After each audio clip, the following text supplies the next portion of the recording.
Hi, if you or your children are suffering because of your relationship with your ex-partner, because it's stressed or strained, or maybe they're just not a nice person, this show is for you. Welcome to the High Conflict Co-Parenting Podcast with Brooke Olson and Charlie Jewett. Enjoy another episode now.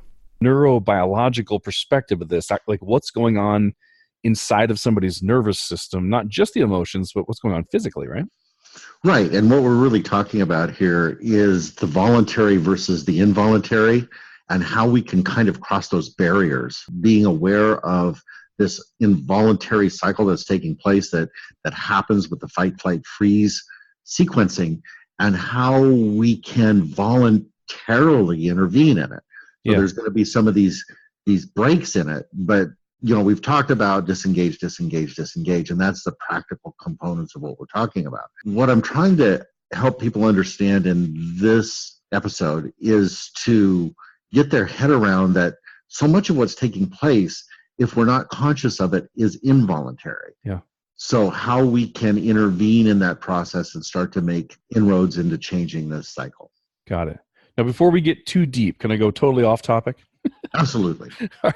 So you said in one of the previous episodes, it was really helpful for me that 70% of the divorces kind of, sail through the system because there's nobody with any personality disorders. They're just people that don't want to be together anymore. But the 30%, this group that we're speaking to, one of them or both of them have something going on that just creates all of this conflict. And so there's kind of this, I'll use your word, in my head, there's sort of a duality that it's either going easily or it's like horrendous and you have to go to court to fix everything. But is there some percentage, is there some middle ground there? Let's say if we categorized X's on a scale of 1 to 10 as far as their need for conflict or their personality disorders or whatever, their unreasonableness, that like 4 and above, court's the only answer. But is there some percentage or group of people where the X is only a 1 to a 3 that can benefit from just straight mediation, or where like they can't deal with their X, but you can? You know what I'm saying?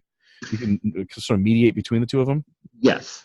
And here's the breakdown. So when we're looking at that 70-30 split, that 30% gets split into another 70-30 split. Gotcha. So there's this group within that 30% that are capable, that they can make the change. They're exiting and they're angry and they've got some issues that they've got to work out, but they're capable of working it out. They're capable with some help to get their head around different perspectives and to move into things that can ultimately end up being at least somewhat normal. Yeah, got it. And that just, I'm asking this question on the fly without ever, asking you ahead of time. Can you do mediation in other states or only here, or can you help people through Zoom and phone and provide or do they need to be here locally?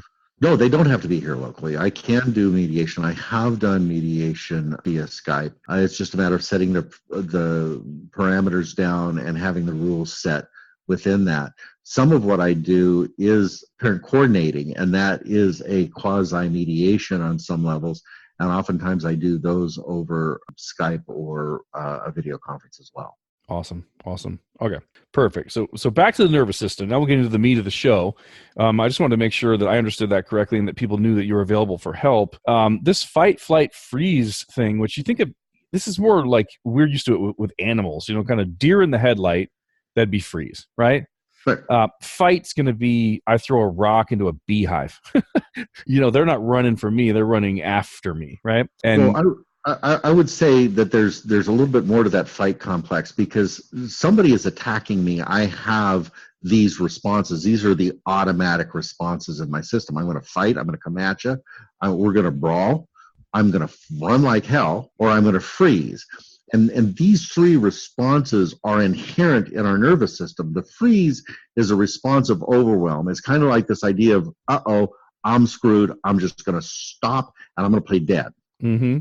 And that is a normal component of our mammalian nervous system. So I roll over and you look at me and go, oh, he's dead. I can walk away, or I can turn my head around and I don't have to deal with this. And as soon as you turn, I come out of freeze and I go into flight or fight. Mm-hmm. So I find agency, but that freeze is that place of being in overwhelm. Yeah.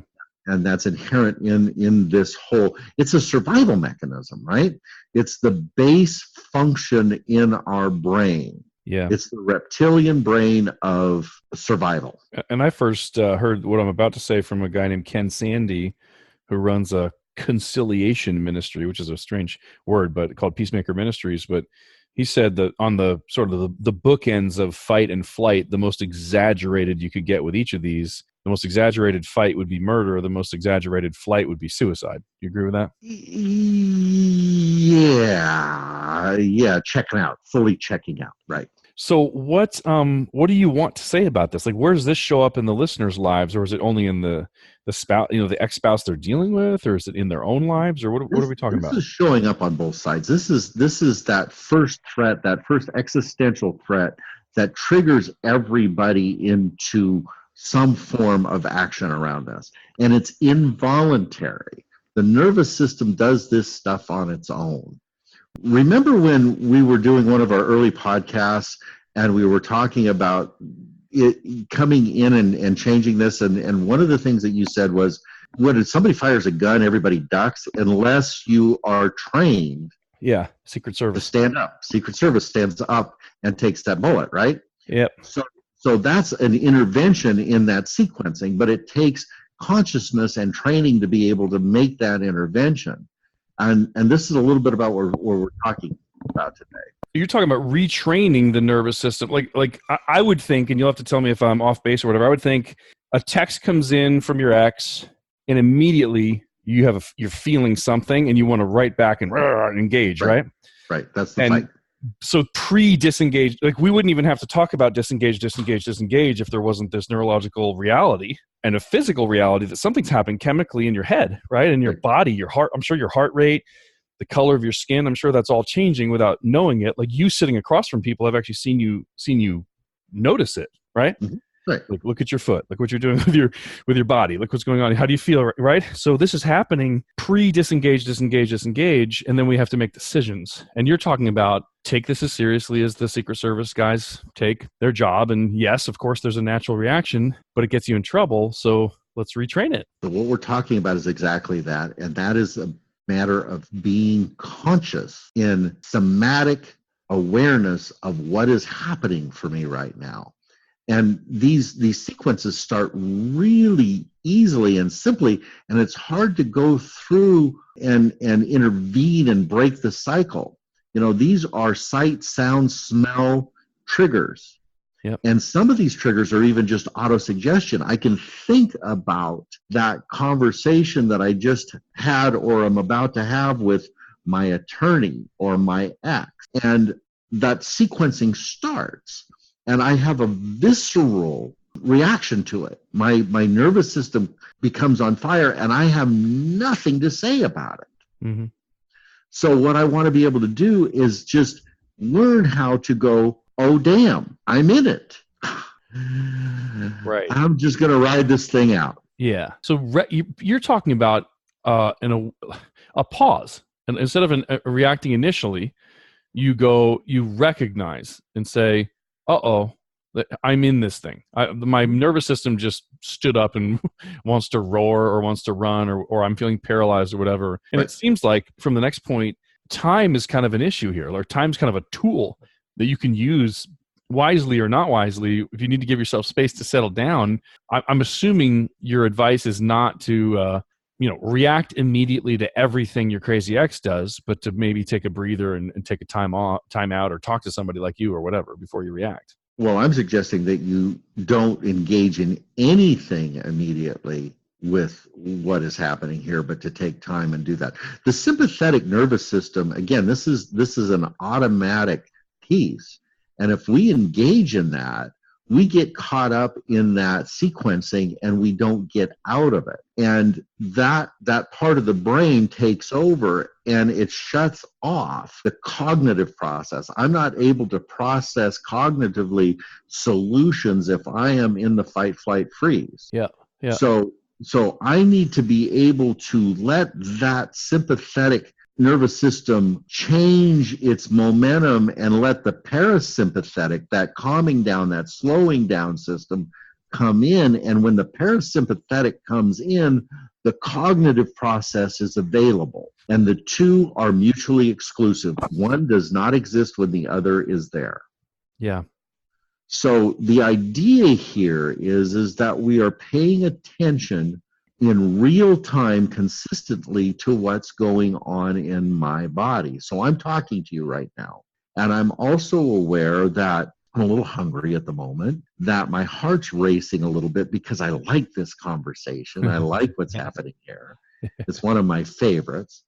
And that there's some level of excitation to it. And I'm not in sympathetic response. I am just here and things are going kind of cool. But I'm aware of all of that. And if I can do that as a norm, whenever I'm in relationship with anybody, if I'm in relationship with my children, if I'm in relationship with my partner, if I'm in relationship with my kids, I can take and intervene in anything that happens that pulls that fight, flight, freeze in, that stimulates that. Okay. And it may take me a moment, but again, if I'm doing this in real time as much as I can, then I can make those choices quicker and not get caught in the trap of the conflict. Right. But you know what this reminds me of? I don't know why my brain does this, but just it always goes to other things that are similar to what you're talking about, right? Sort of the way that brains use analogies to understand things. I went to a football game, my girlfriend and I went to try to watch a football game at her son's high school, and we arrived a little bit late, and nothing was happening. Like nobody was doing anything. It was very confusing. And we get there, and we were close to a couple of referees, and just said, "What's going on?" They said, "Oh, we had lightning," and by whatever it is, schools, I don't know who's got the rules, the county or the school, but anytime there's lightning, they have to automatically pause for 30 minutes, right? And that wouldn't be a terrible rule to have for people. Like anytime you get an inflammatory text or something that, like, anytime your ex communicates in a way where your nervous system just rises up, there's some amount of time, whether it be 24 hours or whatever, where it's like, no, it's automatic. Like I'm not allowed to respond. That's my rule, right? And what time frame do you suggest? I mean, it'd be hard to wait like 4 days to respond to a text or whatever, but what do you feel like your body needs to get back to where that cognitive function is working properly? Well, I think when we're starting this, we take as long as it takes. And we don't want to be responding out of reactivity. We want to be responding out of problem-solving cognitive engagement. But part of this conversation is also, where do I not engage? Where do I not respond? And having that be a part of that as well. So I can actually settle down and look at this and go, not from an avoidant standpoint, but from a really cognitively processed out, this requires no response. This requires no engagement, and being okay with that, not being anxious about, oh my God, if I don't do this, I'm going to get in trouble. But having been able to work through all of those processes. So this is where I can go and this is what I can do. Yeah, got it. So you've got a note here, right? Retrains the brain or retraining the brain. Is that what we're talking about with Secret Service agents? And or are you going to tell us how to do that? Right. So we are retraining the brain, because what we're doing is we're setting up a action plan. We've got an action plan that we can execute whenever this stuff comes in. So I know what I'm going to do when X happens. When my nervous system comes on and this person has triggered a response in me, I can look at that and go, okay, my first part of this action plan is to do nothing. That's an action plan. And the next action plan that I'm going to do is I'm going to assess what needs to take place, if anything. And that's action. I'm not outwardly doing it, but it's part of my retraining the brain. I don't have to move because there's nothing here that is important enough to make me move. What's triggering me is that sympathetic response. And what I am doing is analyzing that sympathetic response. Is there something that really needs to happen here?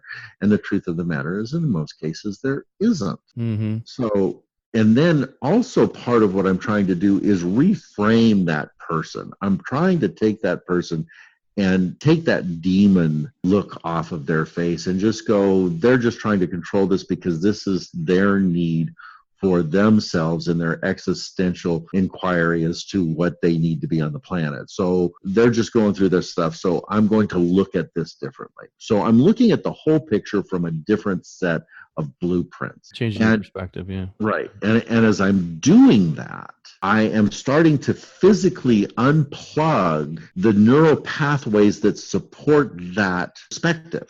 I'm unplugging them, and I'm coming around and I'm plugging in a new set of neural pathways that support what I want to be doing and how I want to do that. And just so people know, when you say neural pathways, we're literally talking about physical pieces of your brain that you're growing and causing to die. Correct. And retraining your brain, which is called neuroplasticity, the right. reality that the brain can be reformed based on what we choose to give energy and put thought on, right?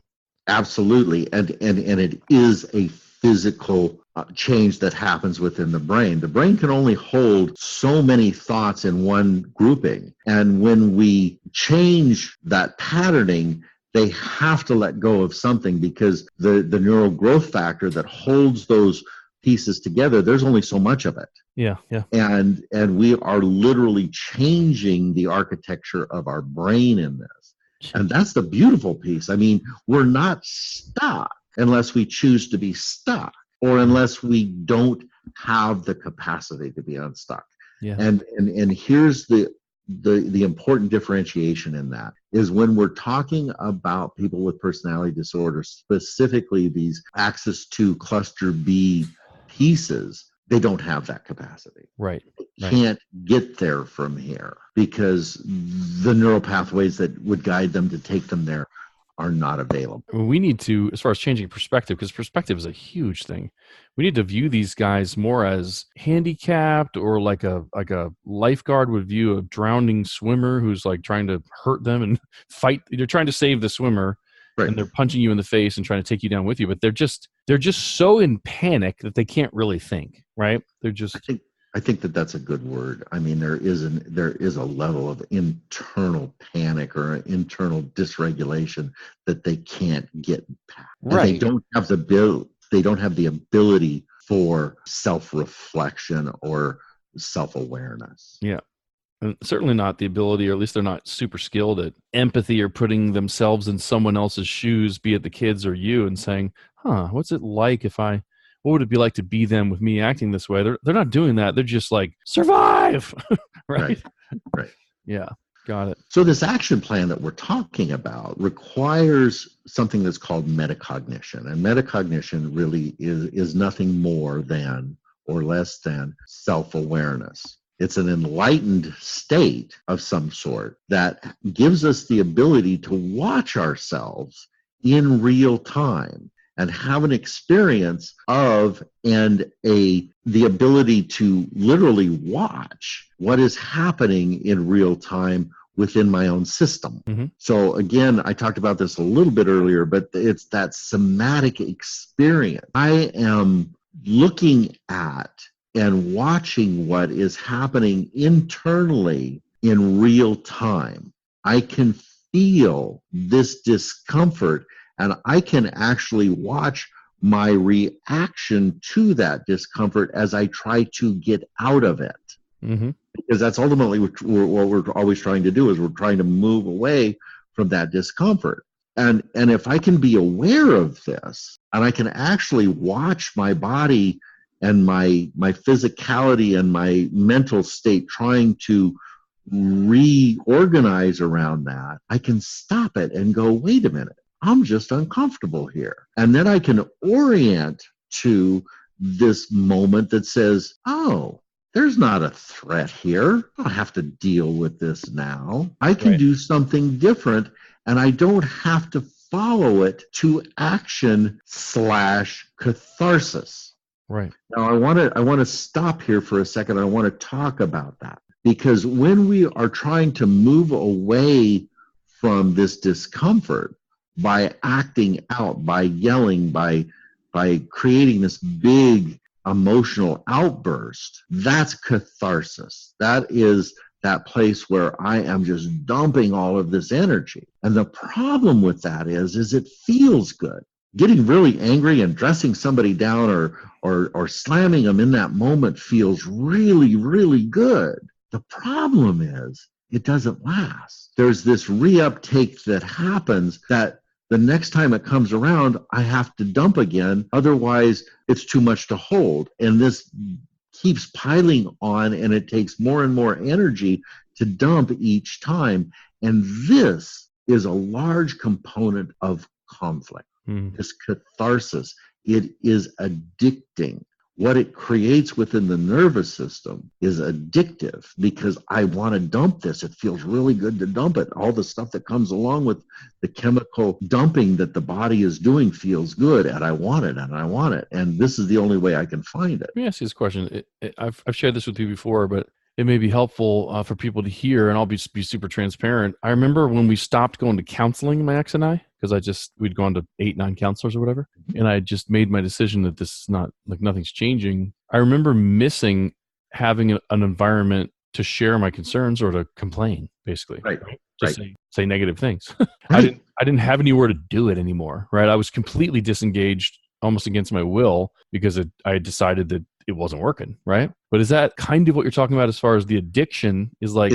It felt exactly good to say those things and to share what was hurting me because I felt like she wasn't listening. And then now I had no place to do that. And somebody will listen to me dump. Well, it's important to have somebody that we can process this stuff with, but it's not just about dumping. If we're going to get past it, it's about understanding our role in it, their role in it, and not being in blame, because what you're talking about, that negative piece, is blaming that person for what they do, and they're just doing what they do. And our problem is its effect on us, and that is what we need to process, not to cathartic. Right. And that's the basis for good therapy. And you're different. I know you pretty well. I'm sure there are therapists that'd be happy to take a paycheck to let somebody gossip and complain for years, right? Right. From what I've seen you do in the groups and with me, you're not out to collect a paycheck to let somebody stay stuck. If they're gossiping or just like sort of living out every time they talk to you some addiction to saying bad crap about their ex, I feel like you'd confront them and be like, we got to move on from this. Well, yeah, not just move on from it, but really shift the orientation to the responsibility of what's really taking place here. Yeah, they're doing that, but what are you doing, and what's your orientation to staying stuck in it? Yeah. Because this is part of the conflict cycle, right? It's not that they're just doing that, but I keep showing up for them to do that. What would happen if I didn't show up for them to do that? I might change the mechanism, right? Can't be a cycle if somebody breaks some step in that cycle, you know what I mean? Or stops participating, right? Right. Okay, awesome. What's next here? So what we're doing this, as we're doing this, is we're taking our orientation out of anything that is past, and we're orienting to what's now, what's happening right now. This is the hack into the nervous system. So once if I'm being triggered, it's usually something that I'm orienting to that isn't right now. Somebody has said something really bad about me, or they're going to take me to court, and I'm worried about what has happened or what is going to happen. My orientation isn't to the here and now. So if I bring my orientation to the here and now, I'm looking around and I'm going, okay, what needs to happen, right? Is there action that I need to take in this moment? Mm-hmm. And almost all of the time, the answer to that question is no. There's nothing that I have to do right now. Yeah. And if I don't get caught up in catastrophic thinking, oh, they're taking me to court, I'm going to lose the kids, I'm going to have to spend $10,000 with my attorney and blah, blah, blah, blah, blah, blah, blah, blah, blah, then I don't get caught into the fantasy of something that's not taking place right now. I could shelve this. It's like, this is information that's just been delivered to me. Is there something that I need to do with this information? And oftentimes, and this is the hard one, somebody has made a threat. And if I don't engage in that conversation with them, then nothing has to happen until they act on it. And many, many, many, many times they never act on it. Right. Unless I engage with them in it. And now they've got the traction that they're looking for. They've gone fishing. They've made that hook. They've got me on the line. And now I have to do something. I have to fight it. So if I don't engage in that piece and I am willing to just sit in the discomfort of, I wonder if they're serious. I don't have to do anything until they do something. And then I have to do something. And I may have already prepared myself for that. And then I'm not reactive in it. I've already taken that trigger away. Like, if they do that, okay, this is what I'll do. But I'm not going to do anything until they do that. Right. You're just stopping and saying, is this real? Do I really have to do anything? Right. Instead of reacting to everything, you're just creating kind of a filter, right? I'm creating a filter, and I'm creating a template by which I do or I don't engage. Is there some benefit, like bullies like picking on people that react and that like it's fun for them? But Of course. if you Of can course. become really boring to the bully, they're just like, ugh, they get tired of it and move on to somebody who'll be more flamboyant or more whiny. Is there some version of that where it doesn't look like you can control this other person, but if you change yourself, ultimately you are controlling it because it's not fun for them anymore? Well, I think that that's very much a part of it.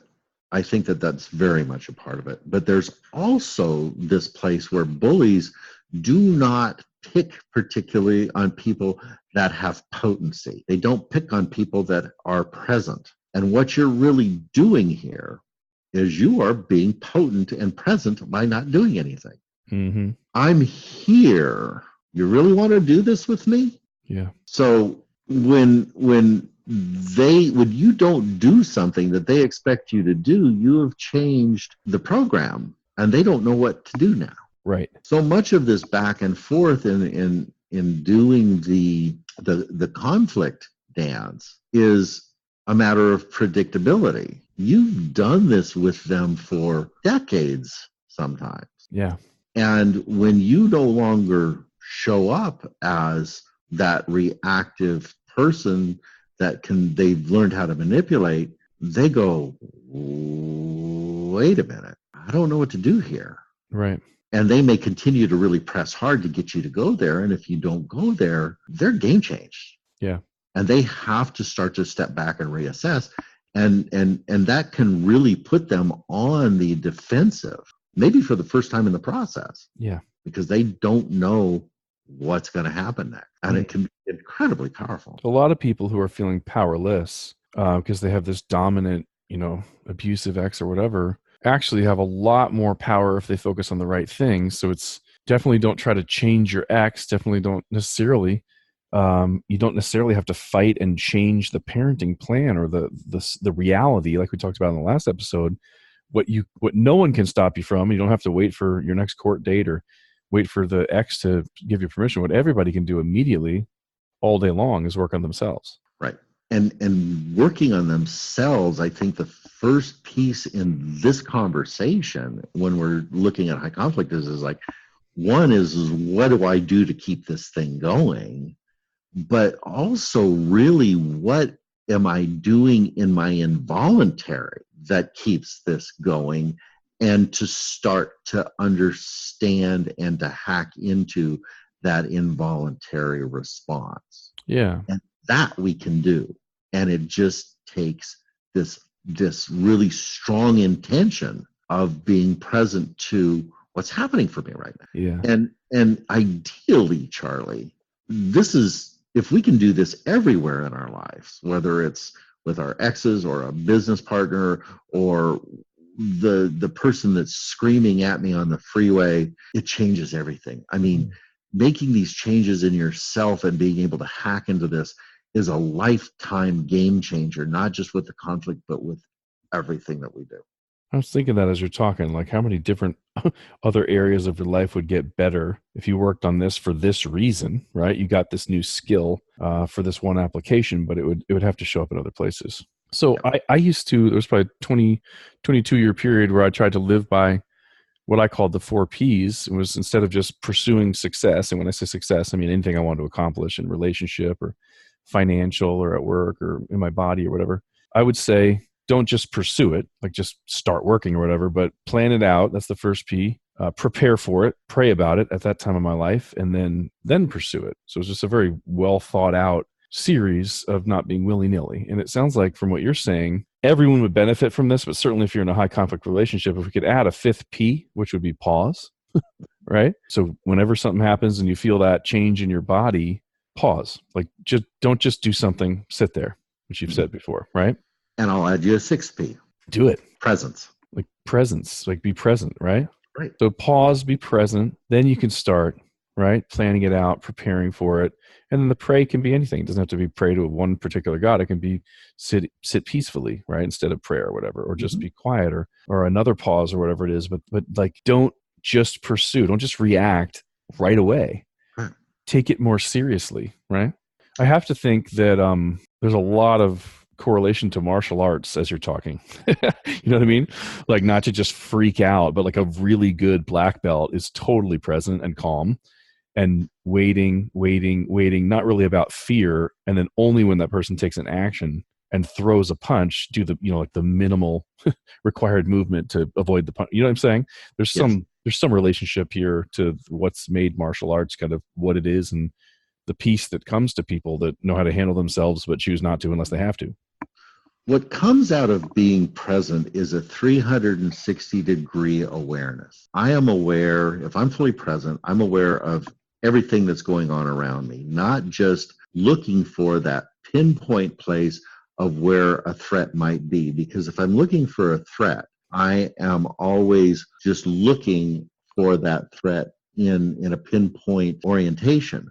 But if I'm present and I'm relaxed, when a threat enters the field, I know it. And I don't have to look for it. I just know it's there. And I'm able to take that on from a martial art, Aikido type of a perspective. As I feel it come into my field, I can orient to it and I can deal with it. I'm not always on high alert. Right. Well, no surprise here, Brooke. We're in the holiday season and you chose to give presents. Har, har, har. Nicely done. Anything you want to say as a wrap up? No, I think that we've really covered a lot of good material here. I think the wrap up piece is listen to this once, twice, 3 times, and start to take on this sense of where am I? What am I doing? And do I have to do anything here? Right. To start to learn how to orient. And one of the orienting things that I'll leave, this is what I'll leave you guys with, is when you start to feel an overwhelm, stop, pause, and look around you. Orient to the here and the now. Does this really need to be addressed now? Can I do it later? And the answer to can I do it later is always yes. And then to move from a place of presence. Well, guys, there you have it. And also, if you guys want to learn quicker, Brooke's available for coaching or counseling or mediation. If you even want to get your ex involved to sort of speed up the process. I've seen so much benefit in my life in just having somebody, whatever I'm working on, in a coaching relationship where once a week, let's say, we talk and say, what are we going to accomplish next week? What was hard last week? What are we going to do different? And then talking in 7 days and saying, how did it go? And for whatever reason, that seems to be the magic formula for so many people to transform their lives, is just have someone they're talking to who knows more about what they're trying to accomplish than they do, creating a little bit of accountability and goals, and then just the responsibleness inside of you causes you to do more than you would without them. So get in touch with Brooke. There'll be some information on how to do that after the show. Other than that, we'll be back next Friday with another episode. We'll be back next Friday with another episode. Brooke Olson and Charlie Jewett, the High Conflict Co-Parenting Podcast, signing off. Take care, everyone. I'll see you next week. Brooke, people don't have to wait until Friday mornings to get more content. If this is something that's helpful for them, right? This isn't the first time you've broadcast anything or recorded anything or put anything out there in the world. What are the other ways people can get the help more aggressively or speed up their recovery process? What materials are available for people right now? Well, I've written a book called The Black Hole of High Conflict, and it's available on Amazon and Kindle. Great. And everything that we're talking about is really compressed and put into there. So this is a really good starter place to get in and get your mind working and to see what these concepts are about and how to start to apply them. The other place that I think that is valuable is to go to our website and look at some of the blog articles that I've written. Those are available there as well. They go into some of these other arenas, and that's at www.highconflict.net. So the book, the website, are also really good places to get the material. And also, we have classes. We have high conflict diversion program classes that you can get into and get some one-on-one help with this as well. And you know me, I'm aggressive. Whatever I want to become good at or learn, I find someone who's good at it and pay them and hire them and shorten my learning curve. What if somebody just wants your help? Somebody says, Brooke has this information. He's good at something I'm not good at yet, and I want to work with him. Do you have any type of coaching or consultations or anything like that? Absolutely, I do. I do one-on-one coaching for custody cases. I help people get ready for family court services. If you've got that in your community, I work with attorneys and clients to help them with managing and strategically setting them up to have more successful cases as well. And how do they reach out? You want them to just go to the website or email or phone, or what's the best way for them to reach out, raise their hand, and say, I need some help? They can email me. My direct email is brooke@highconflict.net. That's BROOK at highconflict, HIGH, conflict.net. Perfect. That's everything everybody would need to get some help, right? Absolutely. Thank you, Brooke. Thank you, Charlie.